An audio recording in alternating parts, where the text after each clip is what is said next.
آپ صلی اللہ علیہ وسلم نے 5 نمازوں کے علاوہ رات کا قیام اپنے لیے لازم کر رکھا تھا، لیکن دوسروں کو یہ نماز رمضان کی ہر شب باجماعت نہ پڑھانے کے پیچھے ایک حکمت یہ ہو سکتی ہے کہ اگر آپ ایسا کرتے تو شاید یہ نماز فرض کے درجے کو پہنچ جاتی اور پھر امت کے لیے اس کو ادا کرنا مشقت کا سبب ہوتا، کیونکہ ایک اور روایت سے یہ پتہ چلتا ہے کہ ان راتوں میں لوگوں کا شوق اور ذوق دیکھنے کے قابل تھا، یعنی ہر رات میں پہلے سے زیادہ لوگ نماز میں شریک ہوئے، کیونکہ اس نماز کے پڑھنے کا اپنا ہی ایک لطف ہوتا ہے، کیونکہ خاص طور پر اس میں انسان کو موقع ملتا ہے کہ وہ تراویح میں پورے کا پورا قرآن پاک سن سکے۔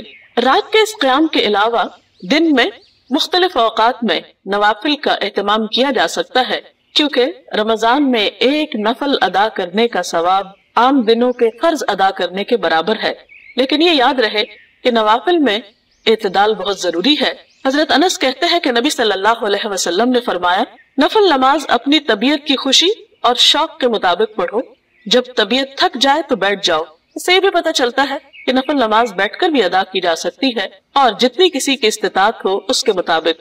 حضرت عائشہ کہتی ہے کہ نبی صلی اللہ علیہ وسلم نے فرمایا، اپنی ہمت کے مطابق عبادت کرو، اللہ تعالیٰ کبھی نہیں تھکتا، یعنی وہ اجر دینے سے نہیں تھکتا جبکہ تم تھک جاتے ہو۔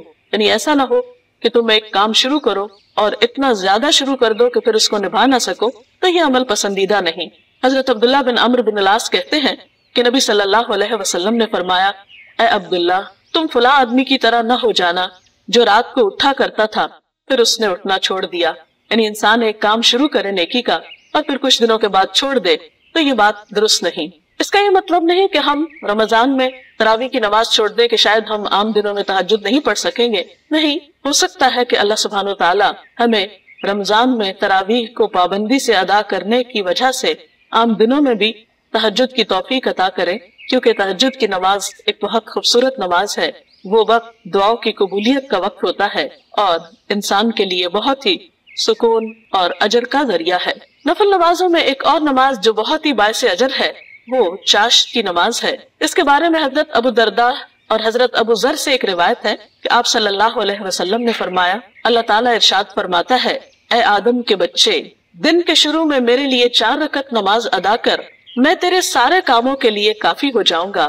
یعنی ان رکعتوں کا اتنا اجر و ثواب ہے کہ دن کی باقی بہت سی مشکلات آسان ہو سکتی ہیں۔ تو آج کی بات کا خلاصہ یہ ہے کہ نماز کی پابندی کی جائے۔ اگر کوئی شخص نماز ادا نہیں کرتا تو اسے یہ بات اچھی طرح معلوم ہونی چاہیے کہ وہ اللہ تعالیٰ کے حق میں ایک بہت بڑی کوتاہی کا مرتکب ہو رہا ہے۔ نماز کا چھوڑنا گناہ کبیرہ ہے۔ انسان سوچے تو اللہ سبحانہ وتعالیٰ نے ہمیں کتنی بے شمار نعمتیں دے رکھی ہیں۔ ہمارا یہ وجود، کھانے پینے کی نعمتیں، یہ زمین، یہ آسمان، یہ سب کچھ اس نے ہمارے لیے پیدا کیا۔ سب کچھ اس سے لے کر پھر آخر ہم اسی کو یاد کیوں نہیں کرتے؟ کیونکہ اس کا حکم ہے کہ اقم الصلاۃ لذکری، نماز میری یاد کے لیے قائم کرو۔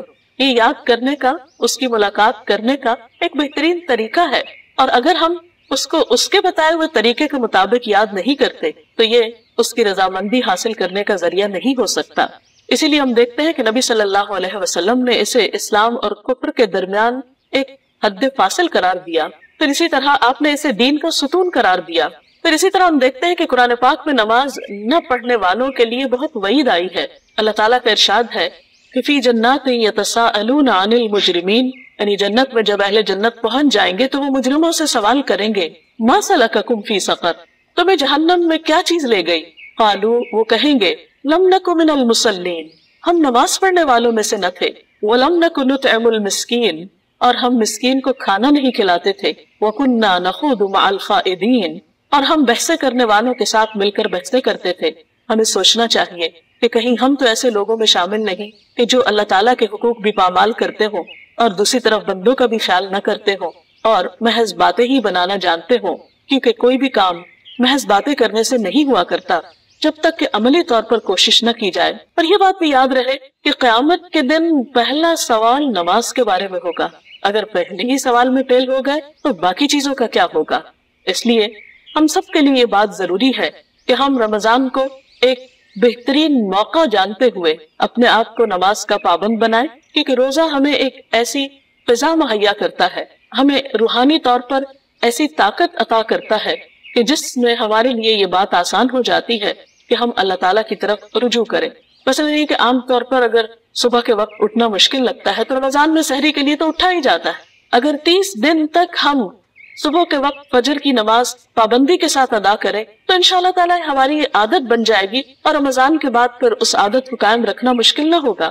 اسی طرح اگر رات کو تراویح پڑھی جا رہی ہے تو بعد میں بھی عشاء کی نماز بھاری نہ ہوگی. آپ صلی اللہ علیہ وسلم نے فرمایا اگر لوگوں کو پتہ چل جائے کہ فجر اور عشاء کی نماز میں کتنا اجر و ثواب ہے تو لوگ اپنے گھٹنوں کے بل چل کر مسجدوں میں آئیں. لیکن حقیقت یہ ہے کہ ہم اس نماز کا اجر و ثواب نہیں جانتے، اسی لیے ہم اس سے کوتاہی برت جاتے ہیں.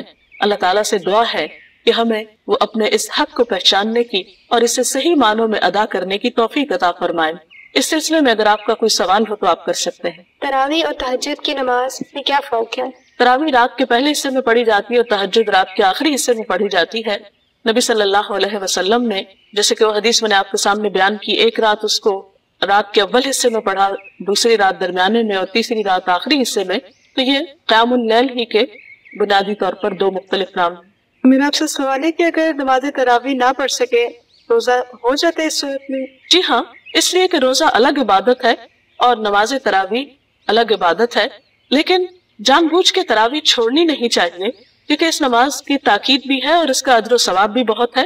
اور قیام کی حالت میں قرآن پاک کا پڑھنا اور سننا قیامت کے دن سفارش کا سبب بھی ہے، تو اس لیے اس کا اہتمام کرنا چاہیے. اگرچہ آپ کا روزہ ہو جائے گا تراویح نہ پڑھنے کی صورت میں، بعض اوقات انسان بیمار ہوتا ہے یا کہیں سفر پر ہوتا ہے اور اس میں لمبی نماز پڑھنے کا اس کو موقع نہیں ملتا کسی وجہ سے، لیکن روزہ رکھنے کا موقع مل جاتا ہے تو وہ روزہ رکھ سکتا ہے. اور اسی طرح ایک بات یہ بھی ذہن میں رہے کہ بعض لوگ کسی بیماری کی وجہ سے روزہ رکھنے سے قاصر ہوتے ہیں تو وہ تراویح بھی چھوڑ دیتے ہیں. ایسا نہیں کرنا چاہیے. اگر کوئی شخص بیماری کی وجہ سے روزہ نہیں رکھ پایا اور وہ تراویح پڑھ سکتا ہے تو وہ تراویح ضرور پڑھے. اللہ تعالیٰ سے دعا ہے کہ وہ ہمیں اس رمضان کی برکتوں سے بھرپور فائدہ اٹھانے کی توفیق دے. اب اجازت چاہتی ہوں. اللہ حافظ.